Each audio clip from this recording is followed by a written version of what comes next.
Senator Horino, who I said the president spoke to just last night. He thanked the president for the immediate support of federal agencies have delivered for residents of Hawaii, and so has Senator Sharp. The 2024 Republican presidential primary field is taking shape. The battle lines are becoming clearer, and so is the field of candidates. Is the odds-on favorites, if you look at the polling, still Trump versus Biden? That seems to be it, but it's just way too early to tell. I'm more angry now, and I'm more committed now than I ever was. Big challenge for these candidates is going to be how do they navigate Donald Trump? And how do they navigate Ron DeSantis? You and I have a rendezvous with destiny. Welcome back to a big week from the Ruthless Variety Program. Fellas, we got back from Iowa. I'm feeling just terrific about this. Yeah, I mean, the state fair was incredible.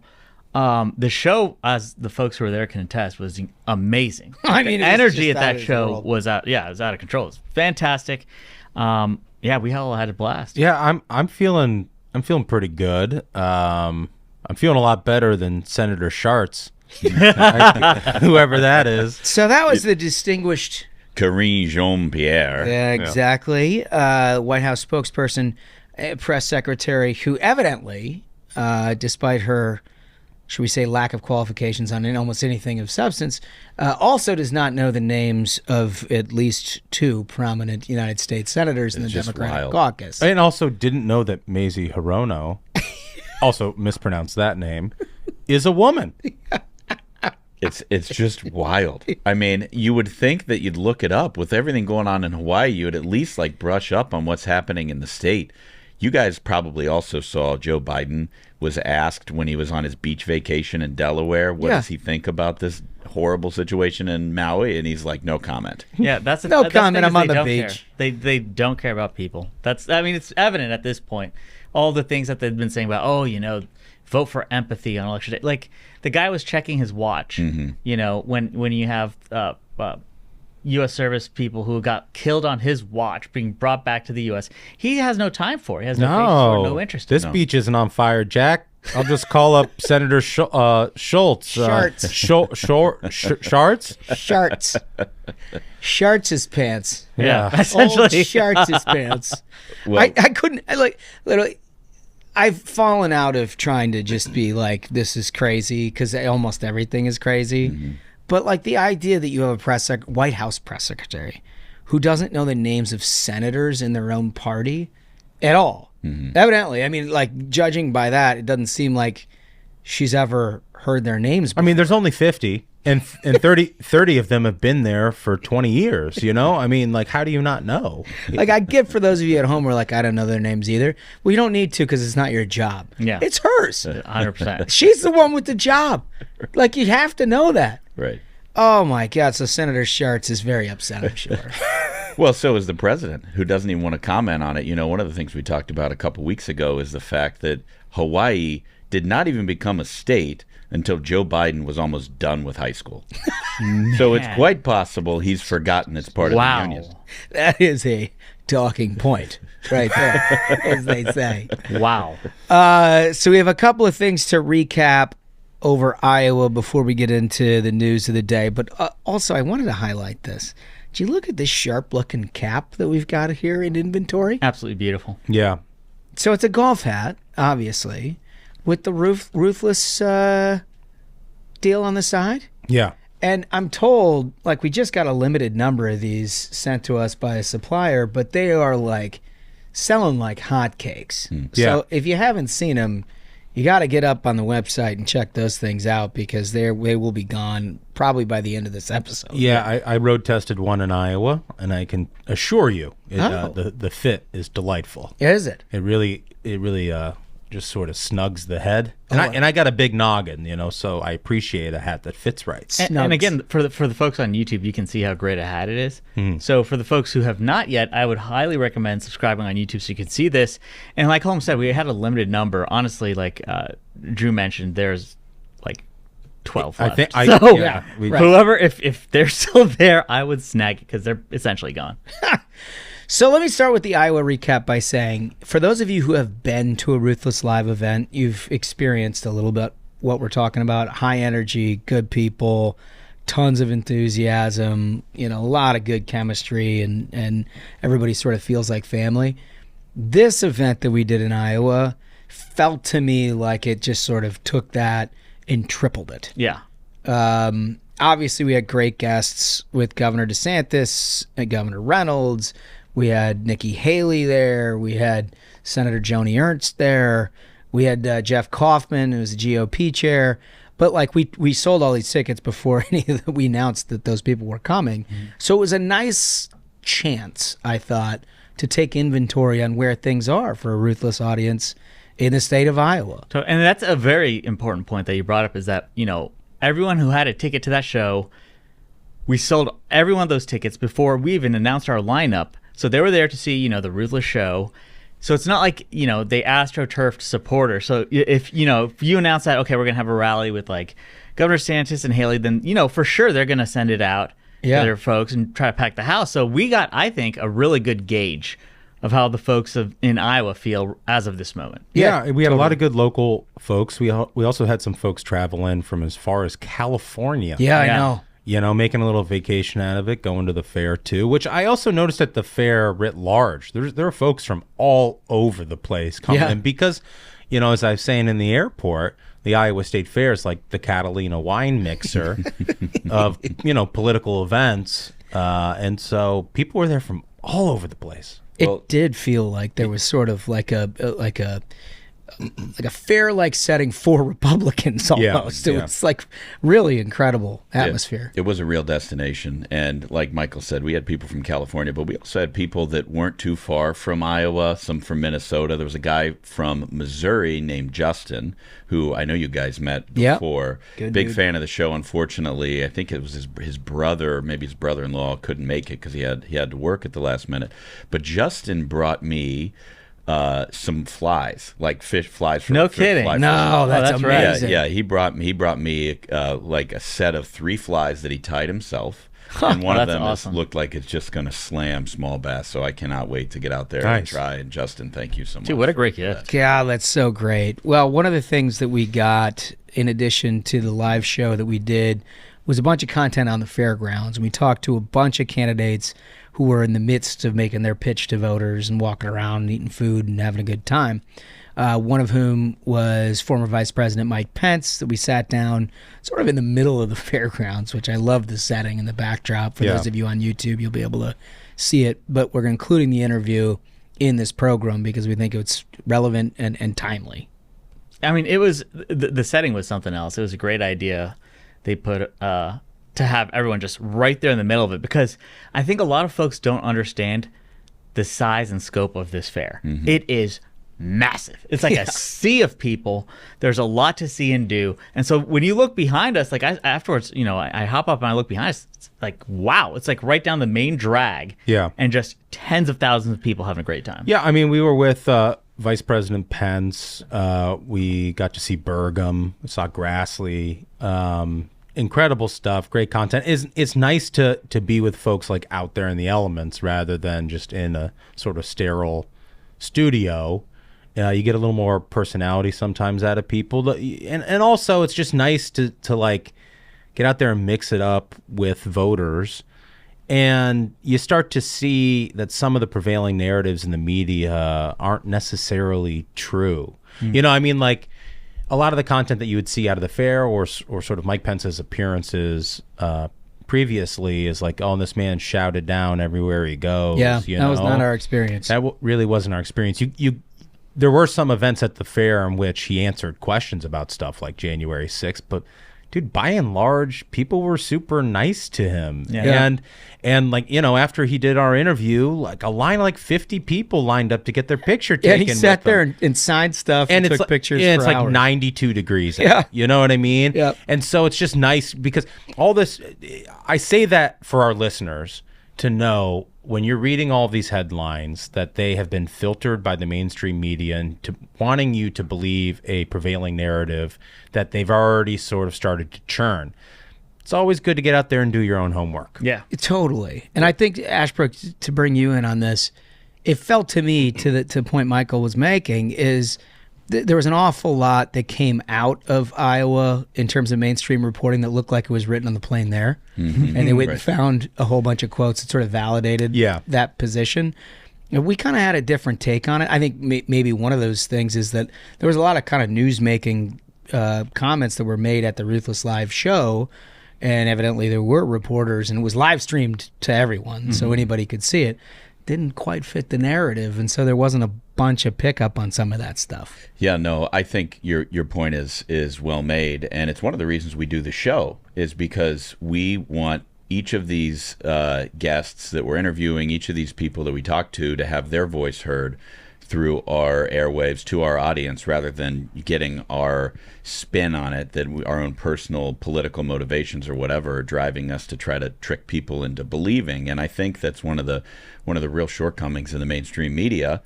And we talked to a handful of reporters who were there, and there are definitely some folks who were there on the ground who were doing their best to get the real story. They were also noticing the point that Michael made about Mike Pence and how warmly he was being received by folks on the ground. There were others who were noticing that there really is more of a groundswell for a non-Trump candidate than has been widely reported. Can I tell you what my takeaway was after the whole thing and talking to a bunch of normal people in addition to our crowd and everybody else? My takeaway was, look, Trump is strong, and he's going to be strong. There was a large number, by far the majority, of voters that we spoke to who were still shopping around. I thought DeSantis was more warmly received based on my experience than I expected, than I anticipated. I felt like their organization was more organized, for lack of a better term, than I expected, based on what you hear in reports. And I was also sort of surprised that there wasn't anybody there who was writing the epitaph. People were they're waiting to see people, and they're waiting to hear from them. And I guess, we hear that from Iowa people all the time, that they're no, we don't make decisions till we're ready to make decisions on this stuff, and we expect everybody to run a big retail campaign. But you hear from the mainstream media and you see the polls and everything else, it would lead you to believe that this is sort of a static deal. Yeah. That it is what it is. Well, and when you consume media in 30-second clips that are posted on Twitter, those are manufactured moments for distribution on social media, right? So when if Trump's flying a banner over the state fair, for example, or some organized abortion activists are trying to heckle DeSantis. the purple-haired lady, right. So if your filter of your media consumption is those clips that are on Twitter, you have a very different idea of what your average Iowan cares about or is thinking about, or how they respond to these candidates. Dude, the people of Iowa are some of the nicest people they really are. You will ever meet. Yep. And they sort of are your quintessential Midwest nice.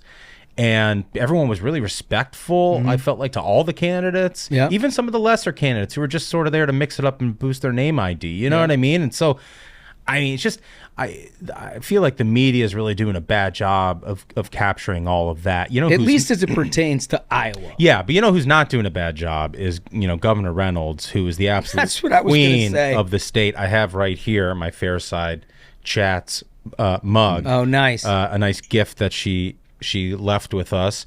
Had just a great event. She was hosting all the candidates and everything.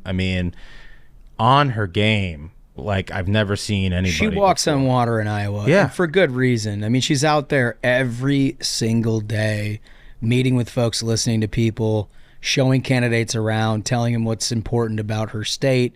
People appreciate that.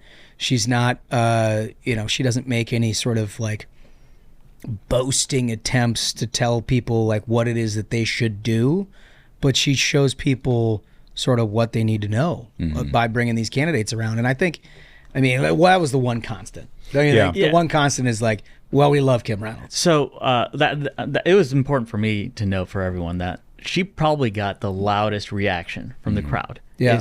And that shocked me because it's yes, governors do incredible work, right? But, your average everyday person is not hell yes, my governor rules. But they are like that in Iowa. They are.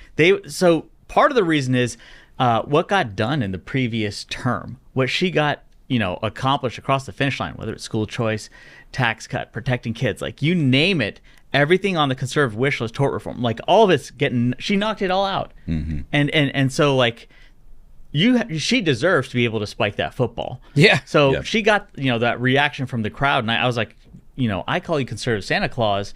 Can you just run through for our listeners what all you have accomplished in the previous term? Because it is very impressive.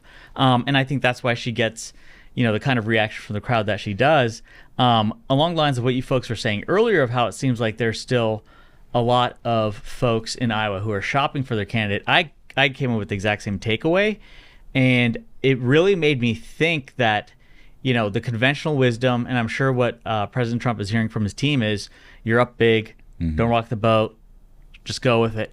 But I think this current, situation, it feels like it's so malleable that if someone shows up, if Trump doesn't go, someone shows up and has just a huge night and crushes it, that could be a problem. As opposed to if Trump showed up and crushed it, it would essentially, in my mind, freeze the field. And then folks would be like, well, I guess it is over. Yeah, because the Trump love is still there. One episode I know you guys will remember happened right at the very end of our trip. We were sitting in the airport waiting for our plane, and we were in this airport bar that had just like a full view of the tarmac, and Trump's plane touches down. Everybody in the entire restaurant stops what they were doing. Even the waitress walked over to the window and took a picture of Trump's plane. This is somebody who works at an airport and sees airplanes every single day. So in that sort of organic moment that Trump is still a cultural phenomenon that is not going away. Yeah, I mean, there's a lot of power in that. That is his real advantage in this. I mean, look, the guy's been president of the United States. When his plane lands, it gets a reaction. And the plane is cool as hell. Yeah, it's cool as hell. it is the coolest. It looks pretty So sweet. he's got an advantage over the field there. What remains to be seen is someone going to outwork him in Iowa, because this is a caucus. It's not just a primary, so you got high information voters who got to do a lot to show up. Can you outwork a guy who's got the spectacle around him, Yeah. And also, I'd be remiss if I didn't bring up, I don't know when we'll get the content up that we got with Governor Progrum. When you folks see it, you will appreciate, my takeaway of how, like, this is the coolest dude. Like, actual frontiersman who's also a governor. Yeah, at one point I said, hey, man, if this, like, run for president thing doesn't work out, you want to just, like, come on the podcast? Yeah, just hang out. Be our fifth guest. Or fifth I mean, host. like, folks will see that, like, his resume also extremely impressive as governor. He's knocked out, like, the things he has done. I remember this weekend someone tweeted, like, oh, he graduated from Stanford, even though, like, you first point out, this guy's a self-made guy. He was a chimney sweep when he got into Stanford. I was like, oh, he went to Stanford? I bet he, like, forces everyone to, like, use correct pronouns and whatever. And then I reply, he has actually passed in North Dakota. Schools are not to tell people to use the correct pronouns, like, specifically that he's gotten that done. For the rattlesnake story, and I'm not going to ruin the rest of the content, but you gotta watch that on YouTube once we get it all posted for the snake story itself. The guy's he's got a story for everything. The dude's lived an incredible life. Yeah, totally. And we also have some great Grassley content, some of which we posted live with the immediate reaction to the Hunter Biden stuff, which we will get into later in the program. But I mean, the guy's just a legend. Yeah, it was fun to see him at the fair. He even had his assumed Dear Dead hat, which is amazing. Right. So good. That was fantastic. So good. All right, so a little of the news. We'll start with the fire, since that's what we opened the program with. Maui is just completely devastated by wildfires, and Joe Biden couldn't bring himself off the beach to even so much as talk about it. He's now, according to the Daily Mail, considering making a trip to Hawaii. We're looking at it. Yeah, well, let's think about it. We're looking at it. I can't just remember how they treated George Bush on Katrina. Yeah. The media, if Joe Biden were a Republican, the media would have a completely different take on this whole situation. Also, dude, I mean, not for nothing, but are we really in an era where presidents take the month of August off? I mean, like, I mean, it's like we're Europeans now. But, like, I remember when George Bush went to Crawford, Texas, where he had, like, his full office and all of this stuff, the setup, he would take shit every single day. And then Obama would do a month where he'd kind of bounce around. He would do, like, a Hawaii thing, and then he would go to Nantucket or Martha's Vineyard or whatever. And, like, that was kind of tough. And Trump, you always know that he would go to like Bedminster, where he has basically a office away from an office, and then you see Biden, who's basically like either bike riding precariously, or he's on the beach. Like a lot of the time, a ton of the time. Every day there's a picture of him hanging out on the beach, and it's like, dude. Yeah. I mean, come on. Yeah. That's just a bad look. And when a reporter straight up asks him about it, and he's like, no comment. Who cares? I got to get back to the beach. It's amazing. It's amazing.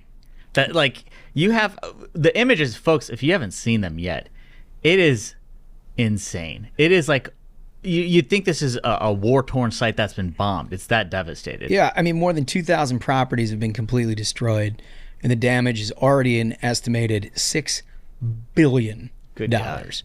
Yeah. That is, I mean, wow. The reports I saw today said that the casualty list is not finalized yet. That there are more people who are being reported dead. It just is. It's truly a tragedy, and you know, I don't know if you guys have seen these videos of people in the water. Yeah, like trying to escape the fire by getting in the ocean. It's just awful, and they're trying to shield their faces from the smoke. And you know, I don't know what caused this. There's a lot of speculation and news reports. Of course, I'm really hesitant to believe a cause as reported by the mainstream press.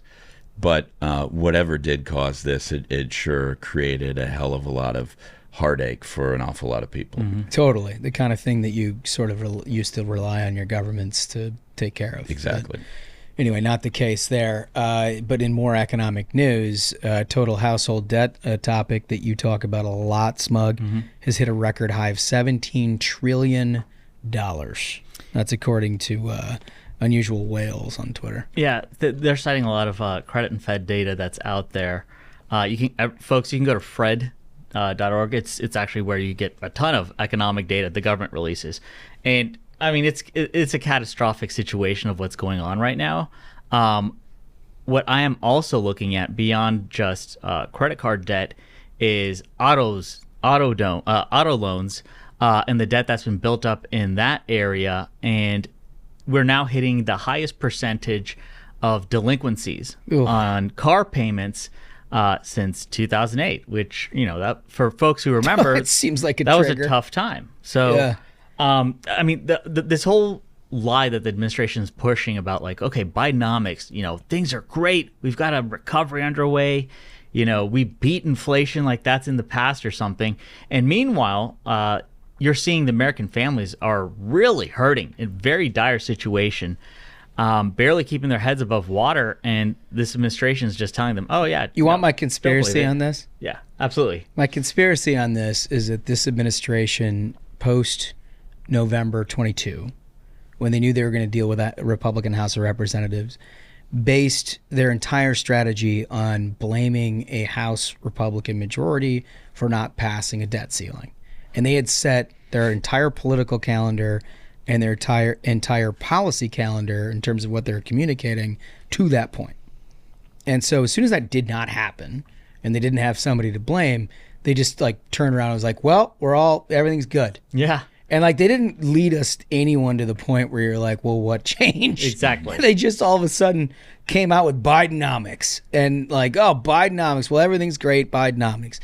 But then you look at the stats and like nothing supports the idea that everything's great. Everything looks to me like, if anything else, we're on the precipice of a real problem here. And inflation has not gone away. And the idea that a recession has not gone away. We're still potentially raising interest rates. There's been nothing that's balanced the economy back out. But yet the prevailing wisdom amongst the mainstream media and the Democratic class is that, like, well, the economy is in good shape. Yeah, when Democrats talk about inflation, when the press writes about it, they often write about it in these esoteric terms about what CPI is doing and what these like core inflation numbers are doing. They don't really write about it in the terms that people experience, like how much does milk cost, how much are these chips, how much is this sandwich stuff that I got, or household debt, evidently. Exactly, or household debt, right? But so the reason I say that, it may not be a conspiracy. I mean, this seems like it fits the mold. But the reason I bring that up is because they've got one more shot at trying to put their economic disaster on opposition party politics, and it comes in September. And mark my words, there's going to be a real showdown when it comes to a government shutdown or not a government shutdown. There's huge discrepancies between where Republicans and Democrats are, even some discrepancies amongst the parties themselves when it deals with things like national defense. But I think if you get to a point where there's a shutdown, watch how quickly they turn on the meter again when it comes to, well, the reason that your economic situation is terrible is because of these obstructionist Republicans in Congress. Never mind the fact that it has absolutely nothing to do with any of that. That's just keeping your government open. Or the fact that the U.S. had its credit rating cut under Biden before any of this even has happened. Exactly. So, like, it's a very dire situation for the country. This is another bit of economic data that was released by Moody's Analytics that says the typical American household spent $709 more in July than they did 2 years ago to buy the same goods and services. We're talking about 2 years. Jeez. I mean, that's a lot. That's a big number. It's a really big number if you think about monthly. Good God. So, like, for listeners, who there, among our listeners has had your salary go up over the past 2 years by $700 a month? That's wild. I mean, wages are stagnant. Inflation is not. Just a wild deal. All right, you guys want to talk some Disney adults? Yes. Always. So HuffPo has this thing where I think they're ostensibly defending Disney adults, which, of course they are. As you know, we've drawn a hard line here. Josie Maeda embraces the term Disney adult, as according to HuffPo. I've had way worse things said about me, the 28-year-old Orlando-based content creator. Well, I don't doubt it. If you're a Disney adult, there's probably a lot of bad things to say about you. I am, quote, I am very, very liberal. It's a known thing. I share decently liberal posts quite a bit on my Instagram story, she said. What's a decently liberal post? I would love to know what that is. I think that's socialist, not communist. Yeah, okay. I'm a centrist. I'm not full communist yet. Yeah. Adding that she and other creators in her network, for very obvious reasons, tend to dislike Florida's Republican Governor Ron DeSantis. There have been a lot of cases in the Disney community where people have found out that someone was super Trumpy and have totally put them on blast on Twitter or Instagram. Oh no. Oh no. I mean, like, think about that situation where they're like, okay, well, you absolutely cannot be a conservative whatsoever. We will target you. And the people doing the targeting are Disney adults. I'd be like, who are you trying to target, dude? You're a Disney adult. Maeda lives a mile from Walt Disney World's Cinderella Castle. Not quite close enough to see it from her house, but close enough that she gets to visit the Disney cluster of Central Florida theme parks at least once a week. Oh, my God. Here's HuffPo may have its faults, but good color is not one of them. A mile from the castle. I mean, that's very specific.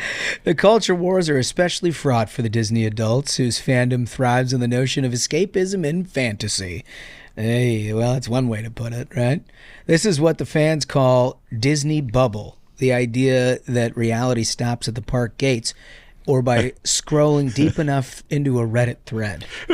No, I love this part of the story because I think it really gets to the nexus of, at least, I don't know if I speak for the group, but my problem with the Disney adult as a personality type is these are people with Peter Pan syndrome, like who refuse to grow up. And the cultural rot we're experiencing in this country is related to this sort of behavior. People who choose to not be adults and be responsible for themselves. They want to escape. Of course they want to escape, you know? Because they're not responsible people. They want to be little fucking children and want the government to take care of them. No wonder you're liberal. Dude, that's amazing. That is dead on. I think it is 100% that. Is if you look at all the problems that society has of people not wanting to accept responsibility and take charge. Instead, the left has essentially pushed an agenda of where, like, well, you're all victims is the problem. Just be a child all day. Yeah. You don't have to grow up. Wear a Disney hat and go there once a week. And then blame, it's capitalism. That's the reason that, like, I'm having problems. Not that I go to Disney once a week. Yeah, you go. That's the whole reason you go to Disney. This person said, is to escape that kind of stuff. That was one of the nice things. You could go there and enjoy the fantasy, said one friend who had just gotten back from an 8-day Disney cruise. Yeah, the fantasy that your life isn't sad. Also. That's what it is. You're right. That's what it is. But like the idea that it isn't made for kids, like what? This isn't for you. It's not for you. This is not for you. Yeah, but she thinks it's for her because she's a content creator and she lives in Orlando. All this is a way of protecting her own ego, her fragile ego, from realizing her life's pathetic. So tangentially, this is something I've been thinking about lately, and this is probably going to make a lot of people mad. But I think not only is the Disney adult a problem, the Disney parents a problem. Oh God! Here we go. And this is why. We're experiencing neocon mission creep. This is why. So you let's hear it. You got to fight him over there. So everyone, especially conservatives, point out how terrible Disney movies have become. Where it's like, oh, Snow White. Now you saw these interviews. This actress who's playing Snow White, where she was like, well, actually, we're fixing this story. I don't think we might even have a prince in there. I don't need a prince. Yeah. And it's like, okay, so I'm listening to a Latino lady playing Snow White in a film that they released. They can't have dwarfs, and it's not going to have the title, the word dwarfs in it. They're just saying 7 like magical force people, and they released a photo. It just looks like a homeless camp, like a grab bag of homeless people following her around because they can't use a dwarf because I guess that's an evil thing now. So like everyone points out like, yes, this is crazy. What do you call like 7 small people? Is that the preferred little people? I think nomenclature? I prefer little people. Little maybe? people like Snow White and the 7 little people. And then but they're not real. And they're not little. Apparently, the thing I don't understand is like the idea that you have to pretend like they're real and then be offended on their behalf. Think about that. It's all made up. It's Think a about cartoon this. for crying out loud. A timeless cartoon made in the 1930s or from that is somehow like offensive because it's not. You can't have that in Orlando. And then even for that, it was like a German fairy tale from like 300 years ago, where the description is like she's called Snow White because she's Snow White to start off with, and then you folks also point out, okay, in the Little Mermaid now, the mermaid is black. Her father is Latino. Like how none of this actually makes sense, and all these movies are pushing is this culture that the left wants to get to children. Like as soon as possible. But here's the thing, everyone's like, oh, no one's gonna see that Snow White movie, it's gonna bomb. Listen, all these live action garbage films, remakes of Disney movies make money. And do you know why? Because so many parents are like, I would rather have 90 minutes to 2 hours where the kid isn't talking to me and I'm willing to pay to see a Disney movie for that to happen. They're like, I want to take my kid to this theater. I don't care what's playing. They want to see the Disney movie. That's fine. For 90 minutes, they stare at a screen. I stare at my phone. And it's like, that's actually kind of the problem, is your kid's been addicted to staring at a screen. As soon as he's in the crib, you toss him an iPad so you don't have to, actually do your job as a parent. Now they want to stare at screens all day. Surprise, surprise. And the parents want to do the same. It's like I see a stroller where like, the mom is scrolling through her phone, pushing the stroller, and the baby's got an iPad in there. The baby. The hell's an iPad doing in there? I mean, the thing is, for me, like, I could care less about the ethnicity of the participants in the show, provided you keep it to the same sort of story that we talked to.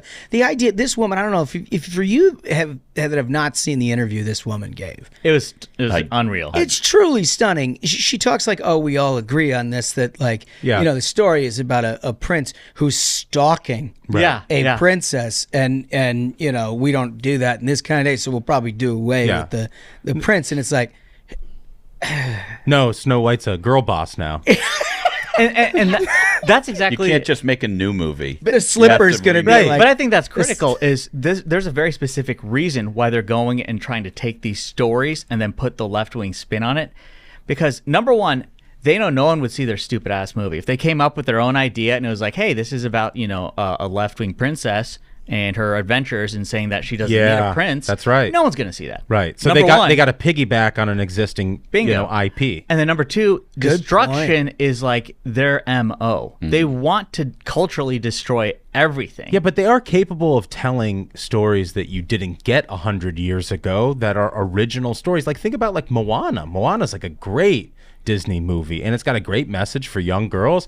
Like, they're capable of it. Disney can make great stuff like that, but they just choose not to. And I think what you really hit on there is the key component there. Piggybacking. They want to piggyback on the existing IP that everybody knows and loves to push a left-wing agenda on all this stuff. I think that really is it.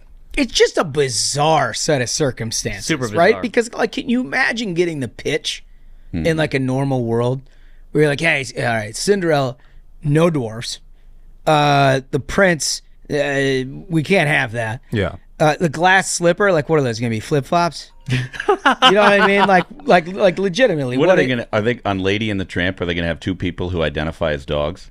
Oh my God, I don't even want to know what they're going to do to that. Oh, jeez. Like that You're guy gonna end in up like Japan. that dude, that soldier who was wearing the leather dog head. Like, you're gonna end up with that in that film. Or the dude who, like, converted himself to the... yeah. Yeah, $14,000. Oh, Lassie. Now Yeah. he's a collie. Now he's a call and he gets walked around Central Park. But like I'll an tell you, asshole. I He guarantee deserves a Disney movie. I guarantee Snow White is still gonna make its money, and it's because of the Disney parent. It's like, they're willing to just have the kids shut up. They'll see the movie. They don't care that they're funding essentially left-wing terrorism that's trying to destroy their child's mind and their future. They're like, as long as the kid shuts up so I can scroll through TikTok. Oh, man. What a... It's just a... I hope we're going to clip that take and put it on the Twitter. It's good stuff. I can't wait till you're a parent either. That's going to be so good. All right, so we got to get into the Hunter Biden thing.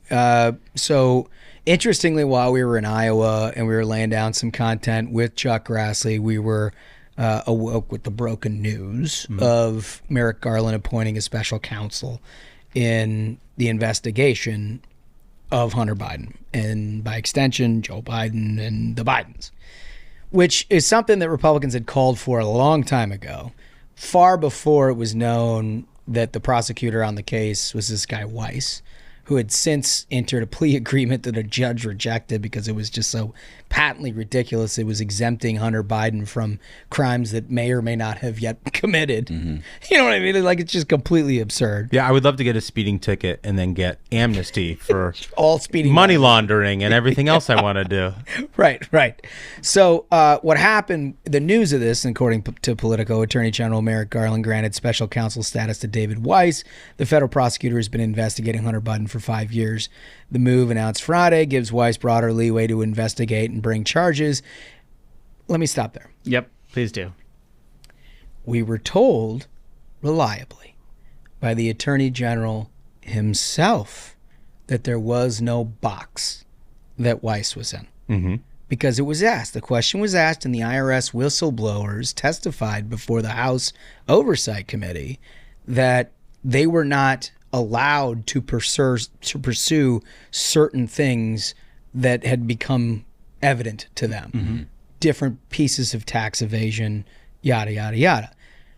Merrick Garland assured all of us that that was, in fact, not the case, and that Weiss could have brought charges on anything. And the reason that that's sort of like specific and particular to know is because the jurisdiction of the people involved. He's a U.S. attorney that deals with Delaware, and there was a lot of question about whether some of these things were in a D.C. district, and there were questions about whether or not he could cross jurisdictions to bring charges.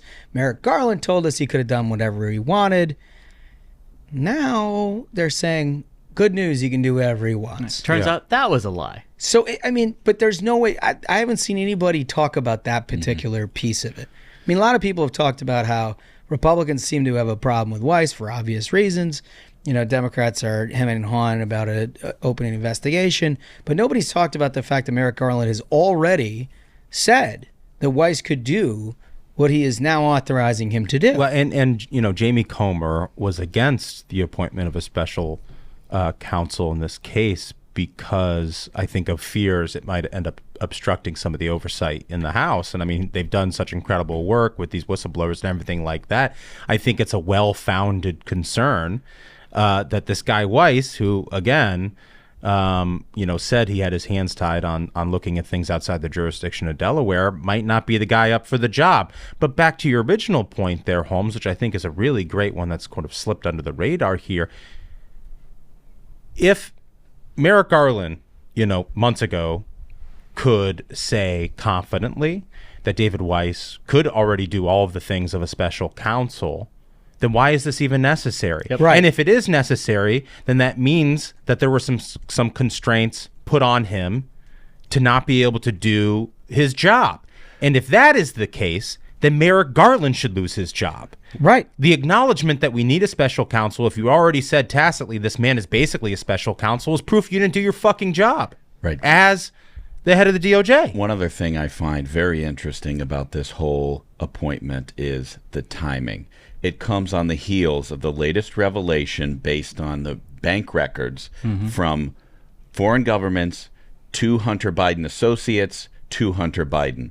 What the House Oversight Committee has specifically not subpoenaed yet are the Biden family bank records from Hunter Biden to Joe Biden. Yes. And they are on the precipice of, I mean, I'm not trying to make news here, but if you look at their strategy, it's build the case, come up with find out if there really is it justified the circuit to ask gets the president closer of the United and closer. States and his son for their bank records. Yeah. I think based on the evidence they've uncovered so far, the answer to that question is that's absolutely justified. So now that they have the justification to subpoena the bank records between Hunter and the president, which you have pointed out is the point that a lot of liberal journalists make all the time, right? That, well, you don't have the smoking gun. I don't see a receipt going from Hunter to his father. Well, they haven't asked for it yet. Right. And now that they're about to ask for it, Joe Biden's administration comes in and potentially blocks their ability to do that. And that's what we saw the day before this announcement, right? We saw every mainstream reporter who wants to run cover for Joe Biden tweeting out no direct payment to Joe Biden. Oh, I guess the case is closed now. And then boom, what happens? The appointment of a special counsel, right? Like immediately after the media gets the narrative out there that there's no connection to Joe Biden, now we're going to have this, special counsel run interference. That's which could run interference, and then that's the last thing we might know for a while now. And I think very specifically, because the more cynical I get, the more I'm proven correct with the approach that the left has taken. What was it you say? Conspiracy theories are just spoiler alerts? Exactly. and that really has become the case. It's like, if you think about what happened when we were approaching the previous presidential election, the media in lockstep with Dems says, this laptop is Russian disinformation. Well, I mean, we've come a damn far ways from that at this point, where we have records of money being sent to Hunter Biden, and now we know every single thing on the laptop is actually factual. It wasn't Russian disinformation. Those 51, intelligence agency people who signed a letter saying it was Russian disinformation, they all lied to your faces because, hey, the election's over, so what do we care? That's how they feel about all of this. They're like, oh, shit, we have another election coming up. Let's try to put the brakes on this one. And maybe, afterwards, it'll come out. Either way, we got to make sure that voters don't know what the hell is actually going on. Here's what I don't understand. So the Justice Department has to be, or at least somebody in the White House who's somewhat aware of public opinion, they have to be aware of the fact that half of this country doesn't trust a damn thing that they do. They have to be aware of it at some level. And when you make this move, it's in somewhat has to be responsive to the fact that Weiss and this entire deal that they made with Hunter Biden didn't work and public thought it was all a joke. But now you enter into a point where you are more than likely going to be at odds with House oversight over documents, as you suggested, Ashbrook. And it has to come to some kind of a conclusion. And they are not going to be the ones that are going to be able to go back to the American public and say, well, we looked into it here, folks. Nothing to see. Hunter Biden's got a clean bill of health, and Joe Biden has been spick and span, especially throughout this entire process. Especially with the track record that this David Weiss guy, who's now special counsel, previously had his hands tied, and whistleblowers had to go to the House committee to blow the whistle on the whole thing. And now you're going to be the people saying there's nothing to see here? So, but it's patently absurd. But I guess that's my point. My point is that if this is going to resolve itself one way or another. If it resolves itself in anything other than groundbreaking revelations of corruption, they're going to have a hell of a problem on their hand, because half of this country, based on prior behavior up to this point, is never going to fucking believe a single word they have to say. And here's the other part of this is when I'm talking about the cynical nature of the left at this point, where initially the first step was they said, it's all lies, right? Then you went to this point of where they're saying, well, there's no connection. And then I don't know if you folks saw over the past weekend, Aaron Rupar saying that, like, oh, so it's news that some kid tried making money off of his parents' name. It's like, wow, Yeah, we the really goalposts- got there. The goalposts just move and move and move. They're like, so what if there's some corruption, everyone? You know, it's just some corruption, just a little corruption, Light corruption. you know. Light corruption. When we were first told this is all disinformation, to now actually it's good there's corruption. You know, this is sick. These are horrible people. It is. It's completely absurd. It's totally ridiculous. All right, so let's go to the other side of the coin. There's been some reporting, this one in The Hill, about Republican strategists being worried that if former President Trump doesn't secure the GOP's presidential nomination next year, or if he's kept off the ballot because of his legal troubles, that it could spell voter turnout disaster for the party in 24. Look, here are the facts. The facts are that Trump's been on the ballot twice in the last 7 years, and that has both had solid Republican turnout. And there's areas of Republican turnout that have not been able to be replicated at anywhere near the same percentages in the rural markets across the state. We've talked about this a lot on the program, in that it's partially Trump, because he's definitely helped change the coalition of what a Republican Party solid voter looks like, but also part of the changed coalition that has happened over time, that has moved away from your more reliable midterm turnout in suburban America to a rural turnout and ex-urban turnout that has a lower percentage of turnout. Mm-hmm. And so the question, I guess, that these guys are trying to put their finger on is whether it's all a downstream effect of just Trump and Trump alone, or whether there is a changed coalition issue. And I know we've all got takes on that. Duncan, you're probably the one who's been most outspoken on it.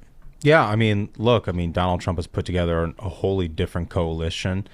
We've sacrificed suburban voters. That's making it more difficult for us to win places like Arizona and Georgia, as we saw in 2020. Mm-hmm. But, I mean, like you said, he put up numbers in the rurals in a ton of places that other Republicans haven't been able to touch. I think the problem is it's tough to build a sustainable, political project on the turnout of one man, even if he is president. As we saw in Donald Trump's presidency. Look what happened in the 2018 midterms. Mm-hmm. How do you build a sustainable coalition to do things like build the wall or move America's supply chain out of China and back to the United States if you're only going to have 2 years to do it before you lose it all again? Because as we saw in the 2022 midterms, that Trump coalition didn't come out for Trump candidates. Right.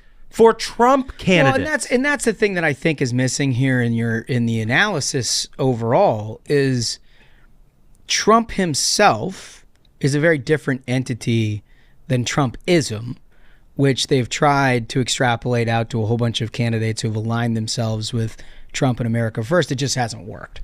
It just hasn't worked. Yeah. I mean, if you look at the 18 midterms, if you look at the 22 midterms, none of them were particularly good. Granted, we got the House back. That was a bare minimum from my perspective about where we should have been in 22. But there's a whole bunch of Trump-aligned candidates that underperformed there, in large part because they couldn't garner votes from what we talked about with the suburban electorate that had been with Republicans for 30 years and somehow abandoned in 2017 and haven't come back.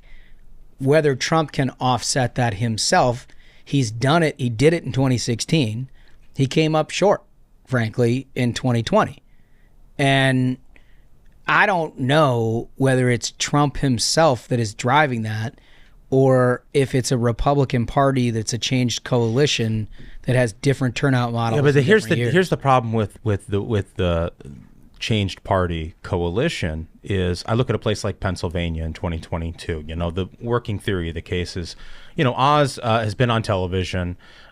He's more moderate than Mastriano, the Republican candidate for governor, and Mastriano's like the Trumpiest Trump candidate in the United States of America, and he's going to drive up turnout in the rurals. and Oz is going to do much better in the Philly suburbs. And, you know, if they can ride each other's coattails a little bit here, maybe that's how we can win Pennsylvania. Well, that theory was entirely wrong. I mean, Doug Mastriano trailed Oz in some of the Trumpiest rural counties in all of Pennsylvania. If you look at Tioga or Bedford County, I mean, fuck, Mastriano trailed Oz in Franklin and Adams. You know, Franklin and Adams are where Mastriano represented them in the state Senate. Yeah. He underperformed Oz there. Right. So this theory that there is a Trump coalition with Trumpism that will elect Trump-aligned candidates, I think is a theory that's been disproved on a state. Like, you could certainly find congressional races where that coalition can work, but we've had redistricting, right? That we have to live with this map for 10 years. We have these statewide races that we can't win if we don't do better in the suburbs. Doug Mastriano is a perfect example of how that coalition can fail in a place like a midterm. So, I mean, look, I don't want to lose the Trump coalition and the performance that he had in the rurals if he's somehow not the candidate, but we also can't lose sight of the fact that there's a whole lot of other voters who turn up in every single election and they live in the suburbs. We used to win them and now we're losing them. Win them by 15 points. That's just a fact. I mean, these are just numbers. If you're offended by what I said, it's just numbers. Go click on the map yourself. Look at the breakout between the Senate race in Pennsylvania and the governor's race. Yeah. No, I think that's true. I think the larger question before we transition to a different topic for Smug is, like, is this Trump himself? Like, we know based on what Duncan just said, it's not transferable. Does Trump have this grip on turnout that the Republican Party does not have, that, you know, somehow Republicans writ large are resigned to their fate in the suburban place and need Trump and Trump alone in order to win elections? So there was a good piece of data in this article that The Hill put out where they said that there was an analysis of why Republicans won the House, saying that the analysis found that 71% of voters who backed Trump participated in the midterm election compared to 67% of voters who supported Biden. I don't think that's a situation of like, okay, this is because of Trump that they showed up. I think that whenever you have a party who feels like those in power are doing an awful job, that's going to lead to a surge. And I would say that is absolutely the case. I mean, like, we just saw ourselves in Iowa.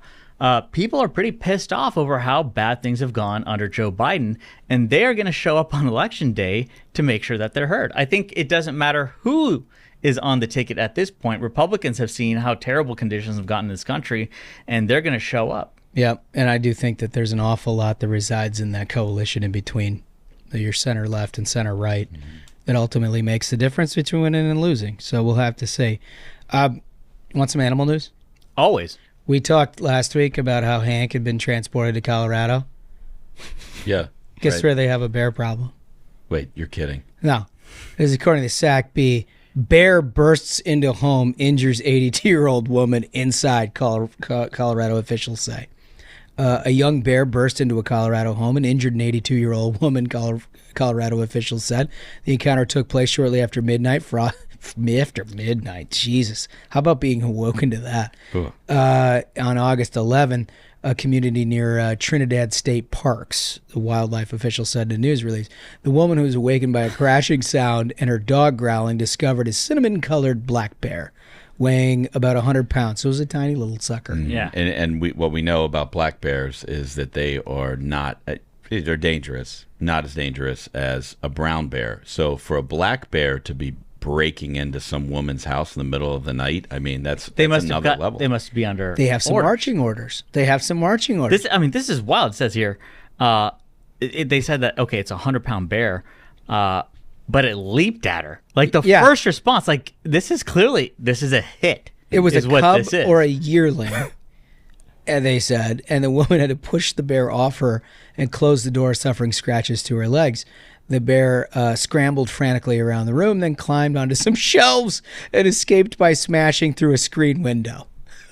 I like that he was like, well, the hit didn't go well. Is there anything I can smash and grab on the way out? I'm just gonna rifles through her shit, and he's like, all right, I'm out. This is just proof you can't appease the animal menace. As Ashbrook has said over and over on the show, Hank comes there, and now suddenly a huge bear problem? Also, what did the dog do other than growl?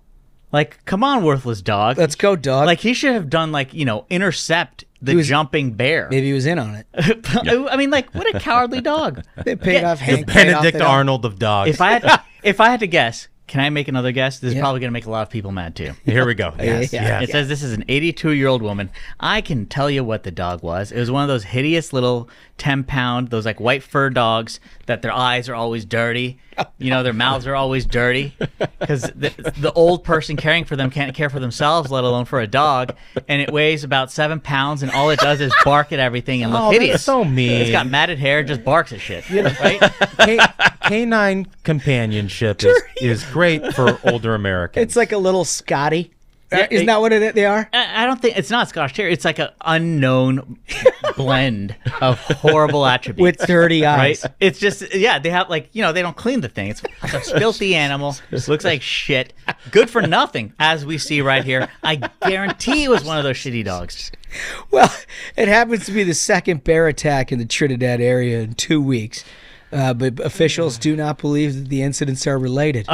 Okay, it looks like Keystone Cops are on it. So, can we go back to Governor Polis telling everyone that he welcomed Hank to Colorado? Yeah, and then he rolled out the welcome mat for a terrorist. This is what happened. In this home, we do not believe bears are illegal. Well, here you go. Jeez. My God. What we need is a bear Gitmo. I mean, kill them. Kill them. They don't have rights. You would render the bear. Yeah, I mean, they don't have, don't let them get to the point where these guys are showing up with lawyers on an island, pop them, done I feel deal. like if Dick Cheney was in charge of the menace, that we would have a solution. When they were talking about, we got to move Hank and all this other nonsense, it's just put the gun to its head. Really? The problems disappear super quick when you kill the animal. I don't know why people don't understand this. Somebody ought to talk to Netanyahu about how you would handle the bears. Yeah. Because this is outrageous. We're getting to a point where it's just taking over everything. Yeah, everywhere. unreal. Oh, man. All right, so we're got to get to this interview. I think that maybe the last thing we'll do, did you see this group of shoplifters? I feel like every day I get this shoplifting thing. Yeah. And you see what's happening. This one's particularly noteworthy. According to NBC News, a group of 50 people shoplifted $100,000 worth of luxury items from an LA mall using bear spray against the guards. I watched the video of this, and it's unbelievable that we're putting up with this shit. Mm-hmm. If you lived in a community where this stuff was happening on the regular, wouldn't you just get the fuck out of the community? Mm-hmm. Just move.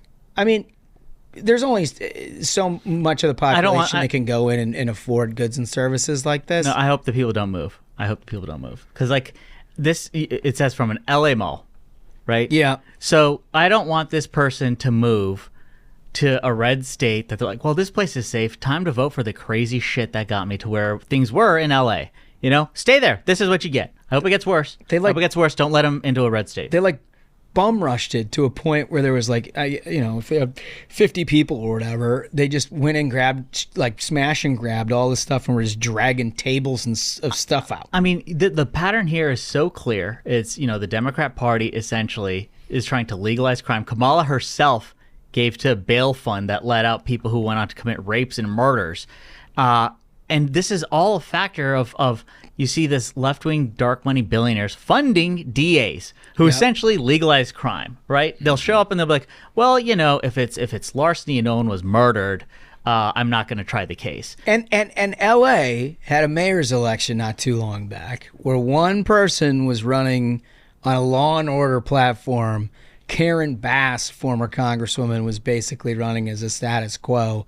They voted for Karen Bass. Bingo. So I hope these people don't leave. Don't leave. If you're listening and you're in a high crime area and you voted for Dems, please don't leave. Don't go to red state. Just start sawing California off at the Nevada border. That's the only answer to this. Yeah, leave the bear spray for the people in Colorado.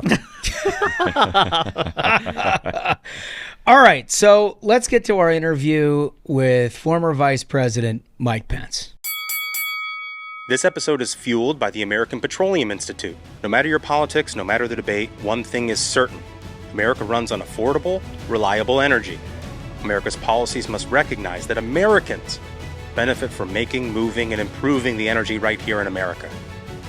Today, America's oil and natural gas industry supports nearly 11 million jobs and provides American energy to keep this nation strong. Learn how at api.org.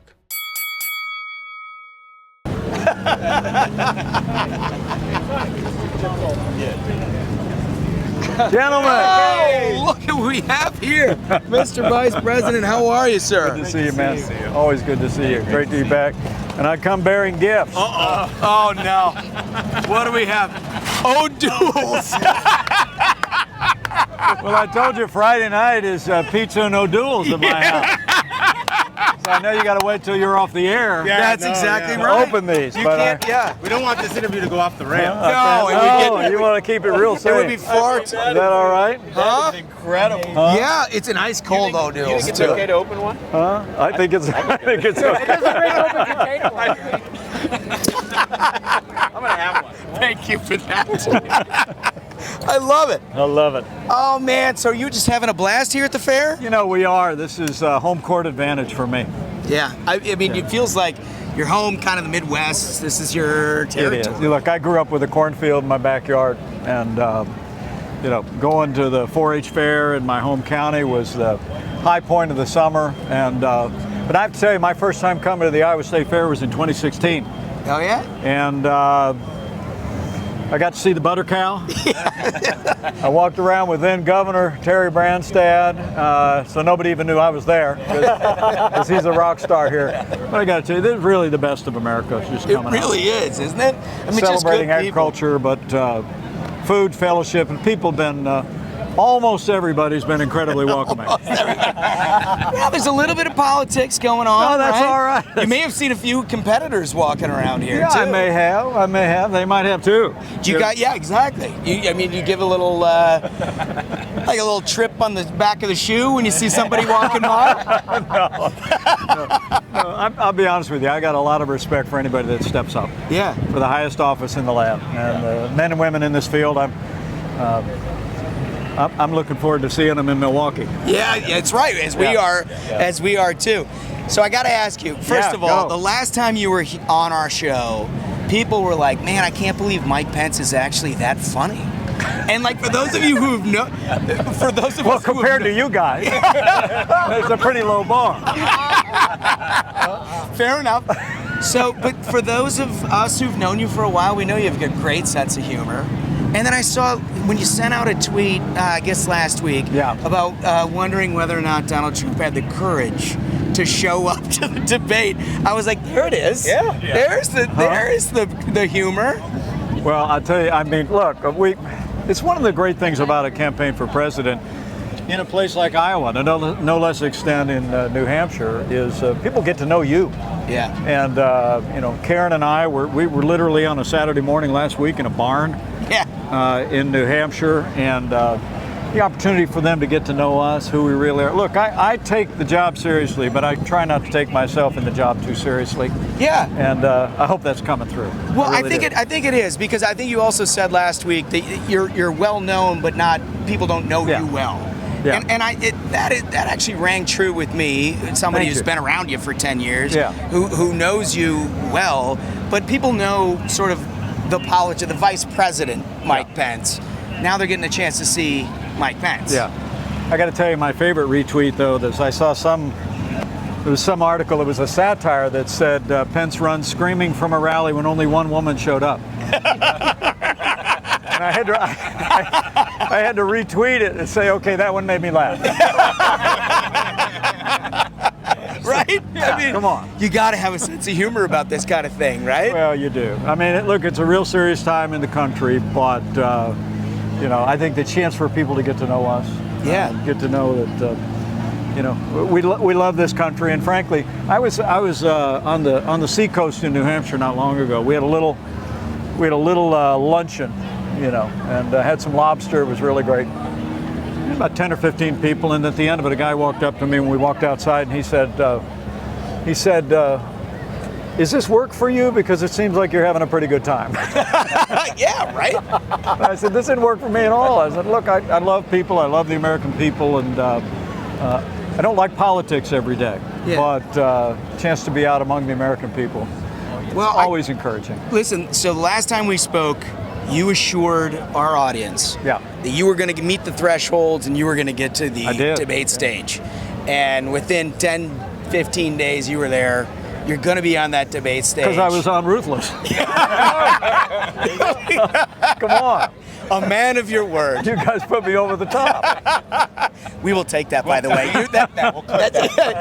Hey, Wolf, make sure you make that an ad. That's good. That's good. But in all seriousness, so you got it done. I got to imagine everything you've been through here over the last couple of years, you are really looking forward to getting on that stage. Oh, come on. Put me in, Coach. Yeah. You know, I'm ready to go. Look, I'm really glad, we had an outpouring of support, but it's about 9 weeks that we were able to garner some 40,000 contributors. In fact, we think there's a possibility we're going to qualify for the second debate before we get to the first debate. We'll the support continues to roll in. We're not offering kickbacks, gift cards, even soccer tickets. I mean, we're just asking people for support. And I think the thing that we've heard over and over again, I've heard it here at the Iowa State Fair, is people saying, look, we see you as the most consistent conservative in the field with a long record of commitment to the conservative agenda. And a lot of people just were supporting us, saying we need you on that stage, and they want to hear that. They want to hear that perspective. But people keep asking me how I'm preparing for it. Yeah, well, I mean, that was exactly the question I was going to have. I knew because I saw your note. Well, I mean, in just a day since we've been here, we've probably run into you like 3-4 times. So you're definitely putting in the footwork, talking to a lot of folks. But when you're talking to the people in Iowa, what's the top concern you feel like? What's their top of their minds? Well, here, a lot of people stop me and talk about agriculture. I mean, the truth is, the Biden administration has literally dropped the ball on expanding American exports. I mean, we did that U.S.-Mexico-Canada agreement, which was a huge win for American agriculture. But we got tough with China, but we brought them to the table and got what was called a phase 1 trade deal. But Biden's dropped the ball on that, and China hasn't lived up to a fraction of what they committed to in January 2020. So, there's a lot of concern about the Farm Bill. Josh, it's moving through the Congress right now, and I just said, look, if I'm president of the United States, it's going to be free trade with free nations. I'm going to lean into free trade agreements with the UK, with Japan, even with the EU. And agriculture depends on, what we grow here. We sell all over the world. So I hear that a lot, but bottom line is I just hear people are struggling in the economy. And all this happy talk about Bidenomics that you hear coming out of the White House, nobody's buying it. I think it's like what Groucho Marx used to say, who are you going to believe, me or your lying eyes? Right? That's exactly right. I'd like to get back to how you're preparing for the debate. And we at the Ruthless Variety program think about politics in sports terms. One of our favorite movies is Hoosiers. And so I'm thinking like you're walking into this. My favorite movie. I mean, literally buttering you up. So Can I tell you one thing about Hoosiers, though? Yeah. Please. True story. I just put this in a little book that I wrote with my daughter. Karen and I had just gotten married. And they were advertising on the radio that they were making some movie at Hinkle Fieldhouse. And if you just put on old-fashioned clothes, you could go watch them shoot the movie. And we said, what movie are they going to make at Hinkle Fieldhouse? No, you didn't go. So you didn't go? We didn't go. It's like my favorite movie of all time. You could have been in it. And we lived like 5 blocks from Hinkle. So it was one of the, I actually end the chapter of the book saying, okay, next time go to the shoot. But anyway, Hoosiers. Go ahead. I'm sorry. Well, it's one of our favorite movies too. Oh, and if you're thinking about this debate as if you're up against South Bend Central, what are you doing beforehand? Are you sending Mark Short in to measure the hoop just to make sure it's exactly to measurement? What sorts of things are you doing to get ready for the 23rd? We're doing a little prep. I've had a little bit of experience with nationally televised debates. Of course. As it turns out. Yeah, and let me be clear. That debate with Kamala Harris. They had a plexiglass wall, but I'm surprised you survived that, Mr. Vice President. It wasn't tall enough to stop a fly. But look, I do think you prepare for these things. I think studying the record of the people around you, taking time to make sure we understand the latest stumblings of the Biden administration, their failed policies. But for me, I feel like I've been preparing for Milwaukee my entire life. From the time I joined the Reagan Revolution as a young man to my first few attempts at Congress, to being elected to Congress, being a conservative leader in the House, driving a Republican president a little crazy because I fought against the big spenders in my own party. It was a tough deal to deal with. And then going home to Indiana, balancing budgets, cutting taxes, and then being a vice president. So, what I always try and remember in those moments is that while I think it's important when you're on stage with a number of other talented people that you're holding them accountable for their positions, that you're drawing the contrast. I never forget that we're actually talking to the American people, and my hope is that they'll hear our vision, they'll hear our passion, and that's who I'm going to be talking to while I'm talking about these other people. Yeah. So, Mr. Vice President, you're talking about accountability. Someday you guys will call me Mike. I don't think so. I don't think so. We could be best friends. I could have a sleepover in your guest room, and I think I'd still call you Mr. Vice President. You actually can't do it. You can't do it. You're hardwired. I get it. I respect that. But speaking about accountability, I as an observer of this primary, I think I've noticed like a lot of the candidates have been, as these indictments have come out on former President Trump, a lot of equivocating and qualifying statements. And I think in the last indictment on the January 6th and post-election stuff, you spoke very plainly about the president being advised by crackpot lawyers, which I just love because I felt like it cut through a lot of the noise.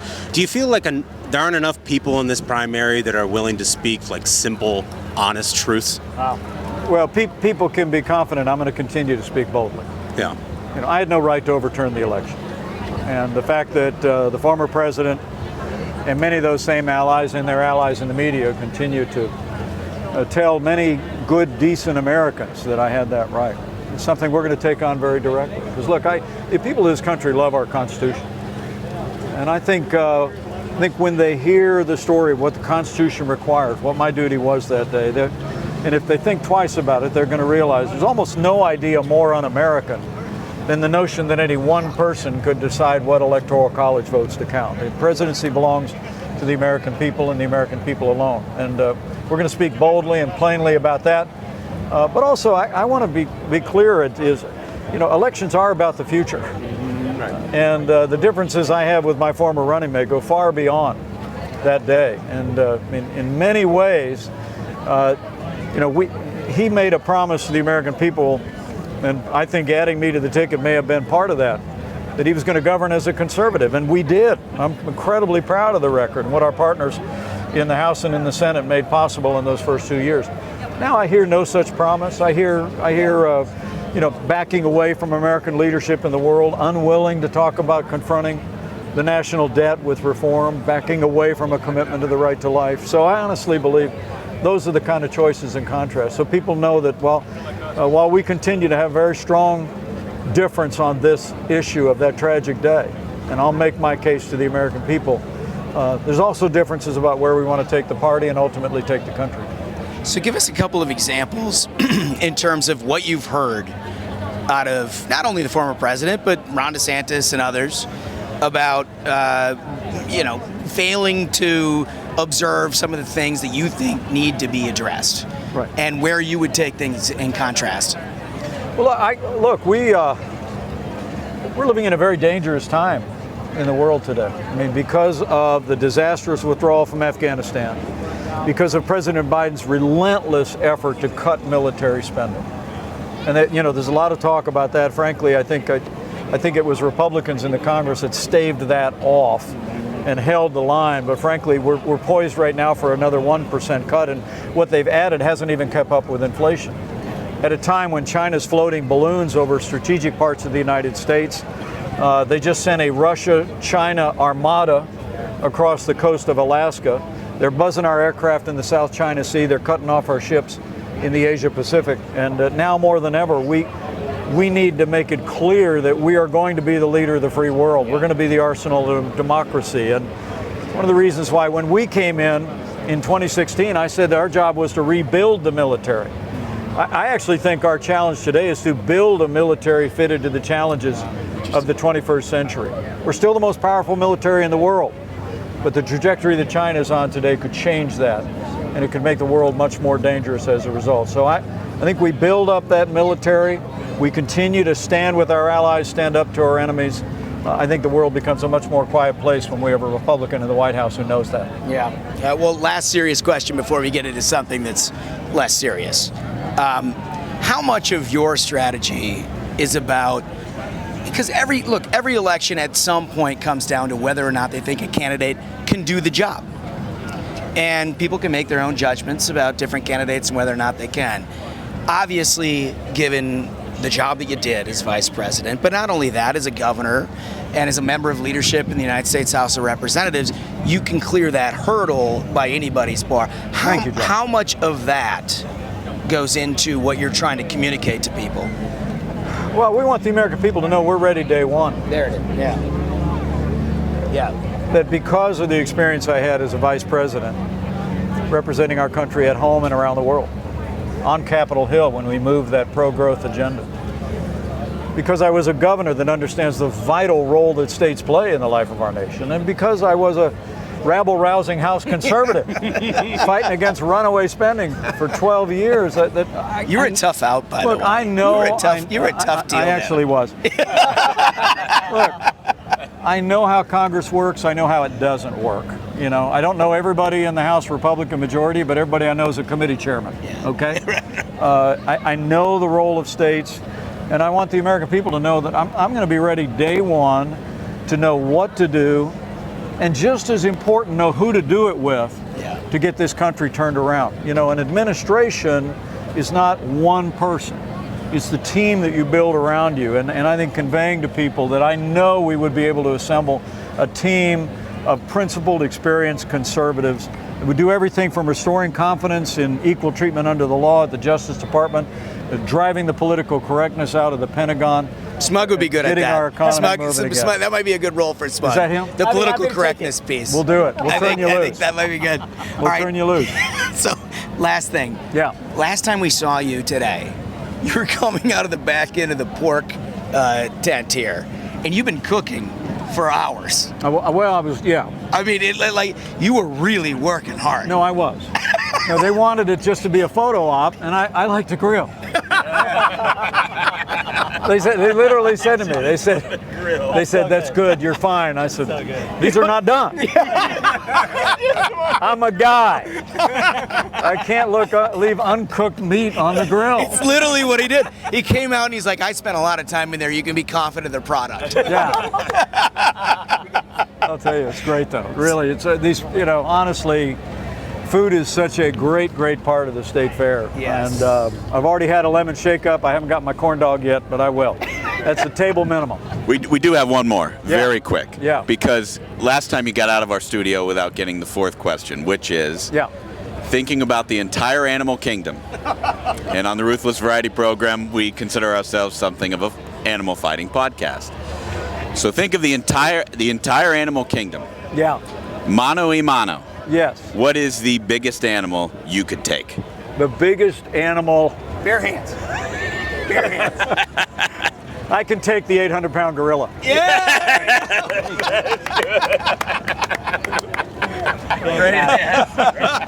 I love it. Vice President Mike Pence, thank you so much for joining us. We really appreciate your time. Thanks for the Iowa State Fair and everything else. Thanks for being here. Congratulations on all your success. Thank you very much. Good. Thank you. This episode is fueled by the American Petroleum Institute. No matter your politics, no matter the debate, one thing is certain. America runs on affordable, reliable energy. America's policies must recognize that Americans benefit from making, moving, and improving the energy right here in America. Today, America's oil and natural gas industry supports nearly 11 million jobs and provides American energy to keep this nation strong. Learn how at api.org. What a backdrop, what an interview, and what a question by our own Michael Duncan. He did. It was a good question. The crackpot lawyers. Yeah. You know, I mean, that's one of my favorite things because I think it's just obvious, dude. I mean, even if you support Donald Trump and you think the indictment on the Jan 6 stuff is bullshit, and I think it's going to be an incredibly hard case to prove, I think, you know, making political speech illegal is probably a bad thing for us to do in this country. Yeah. But it doesn't change the fact that he was listening to a bunch of dipshits like Rudy Giuliani with hair dye running down his face. Yeah. And so I just love that Pence said the obvious thing because I feel like this primary is a lot of hand-wringing and qualifying statements and saying, oh boy, well, you know, I think it's, you know, Donald Trump did such great things for this country, which he obviously did. But then, like, when you couch it that way, you've already lost the argument. Yeah. You know, you've already lost the argument. You know, if you think he had bad lawyers, say he had bad lawyers. Yeah. Let's, you know, cut the shit. And I can't wait for this debate because I hope people start doing that. Well, what's very clear to me, and it's not just Pence, but it's most obvious in Pence, is that people sort of set aside the arguments that they've had over the last 3 months, and they've taken out some sharper knives. Yeah. And it may not be covered yet. You know, you may not be seeing this stuff because it's not fun for the mainstream media to be like, no, there's pointed critiques going on right now. There was tons of them in our show, and none of it was picked up, despite the fact that every reporter in the English-speaking world had access to it. They didn't use it because it didn't supplement the, well, everybody's just falling in line type discussion. But I think Mike Pence showed even a big difference between this interview and the interview that we did with him 3 weeks ago. Didn't you guys think? I think so. I think there was a huge difference, and we'll see if that keeps going that way. I guess we'll find out on the 23rd when we're going to be in Milwaukee doing our debate live. I mean, that's going to be huge. Yeah. Huge. I got to say, very, very funny move to bring the O'Douls. Yeah. Oh, yeah. Which was quite refreshing, I might add. That was the first O'Douls I've ever had in my entire life. I opened it up, and it was delicious. It might have had something to do with the fact that it was like 90 degrees, and we were walking miles and miles. Iced O'Douls. I was so grateful that there was Really good. ice in there. I was like, it's been like 100 degrees walking this drag all day. But after we did the whole thing in the street, we forgot the O'Douls. So whoever had to clean that up, I'm really sorry. We apologize. To But the you know, people. it was glass. I don't even know if we could walk around with glass. You I know, don't know. I They guess had- when you're the former vice president, you can do whatever the hell you want. I love it, fellas. They think we did it. I think so. Absolute banger of an episode, if I may say so myself. Again, thank you so much to our listeners. Subscribe on YouTube if you have not yet. So, until next time, minions, keep the faith, hold the line, and own the libs. We'll see you on Thursday. Stay ruthless.